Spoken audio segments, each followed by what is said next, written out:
Good morning, नमस्कार। कोण, रेखीय युग्म एवं तिर्यक रेखाएं, angle, pair of straight line and transversals. ये अध्याय कक्षा 7वीं में है। कक्षा 7वीं के अंतर्गत कोण, रेखिक युग्म, तिर्यक रेखाएं, इन सब से संबंधित जानकारी प्रदान की जाती है कि कोण की क्या परिभाषा है, किसको बोलते हैं, रेखिक युग्म किसको बोलते हैं, तिर्यक रेखा किसको बोलते हैं।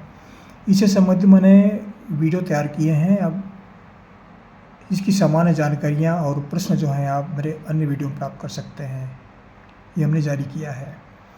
तो इस अध्याय के अंतर्गत हमने प्रश्न लिया है कि निम्नलिखित कोणों के पूरक कोण बताइए। पूरक कोण कौन कौन से हैं? 40 अंश, 50 अंश, 60, 75 और 70 अंश। ये 5 प्रश्न मैंने लिए हैं।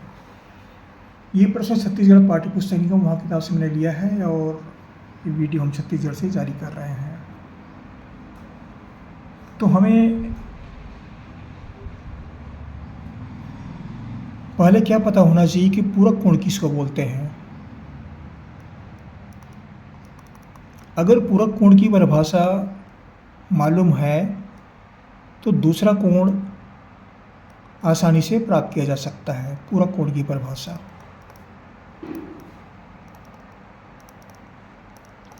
ये परिभाषा क्या है?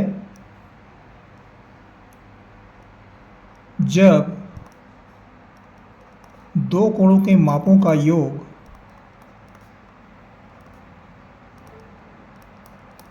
मापों का योग 90 अंश या एक समकोण हो। एक समकोण को भी 90 अंश ही मानते हैं। एक समकोण हो तो प्रत्येक कोण एक दूसरे के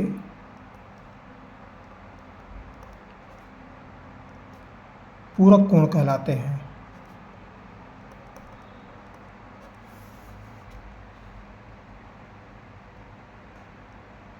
ये पूरक कोण की परिभाषा है। इसमें दो कोण होते हैं, दोनों कोणों को जोड़ते हैं तो वे 90 अंश होते हैं और दोनों एक दूसरे के पूरक कोण कहलाते हैं।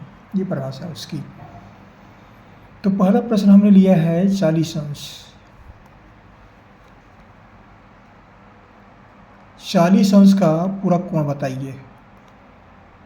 छोटा सा प्रश्न है ये। अब पूरक कोणों की परिभाषा क्या है? दो कोणों को मिलाने पर 90 अंश। एक कोण का मान 40 अंश, तो दूसरे कोण निकालने के लिए 90 में 40 को घटा देंगे तो ये उसका पूरक कोण ज्ञात हो जाएगा। 90 ऋण 40, 90 अंश ऋण 40 अंश बराबर 50 अंश। तो 40 अंश का पूरक कोण 50 अंश है। या दूसरे शब्द में 50 अंश का पूरक कोण पूछेंगे तो 40 अंश प्राप्त होगा। दोनों एक दूसरे का पूरक कोण है ये।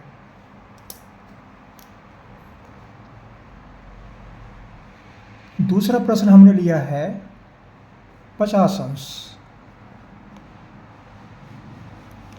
50 अंश का पूरक कोण क्या होगा? तो 50 अंश का पूरक कोण निकालने के लिए भी हम जैसे हम पहले प्रश्न में हल किए हैं वैसे इसको भी निकालेंगे। 90 में से 50 घटा देंगे। 90 अंश 50 अंश बराबर 40 अंश। ये 40 अंश जो है 50 अंश का पूरक कोण कहलाएगा।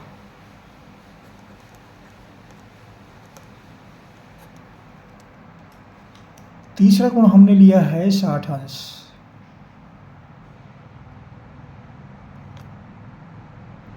तो 60 अंश का पूरक कोण क्या होगा?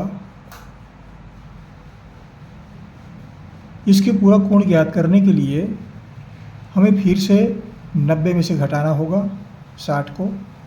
90 अंश ऋण 60 अंश, 90 में 60 घटा देते हैं तो हमें प्राप्त होता है 30 अंश। ये 30 अंश जो है 60 अंश का पूरक कोण होता है और 30 अंश का पूरक कोण पूछेंगे तो 60 अंश होगा। दोनों एक दूसरे के पूरक कोण हैं। चौथा प्रश्न हमने लिया है 75 अंश।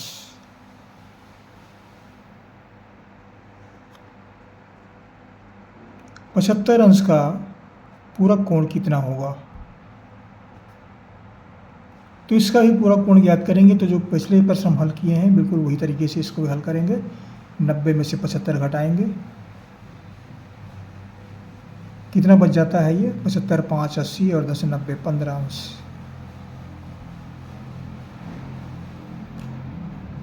तो ये 15 अंश जो है 75 अंश का पूरक कोण है ये।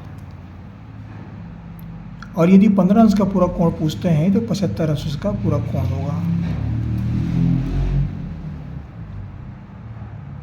पांचवें प्रश्न हमने लिया है 70 अंश। 70 अंश का पूरक कोण। 70 अंश का पूरक कोण हमको ज्ञात करना है तो फिर से हमें 90 में से 70 घटाना होगा। 90 में 70 घटा देते हैं बराबर 20 अंश।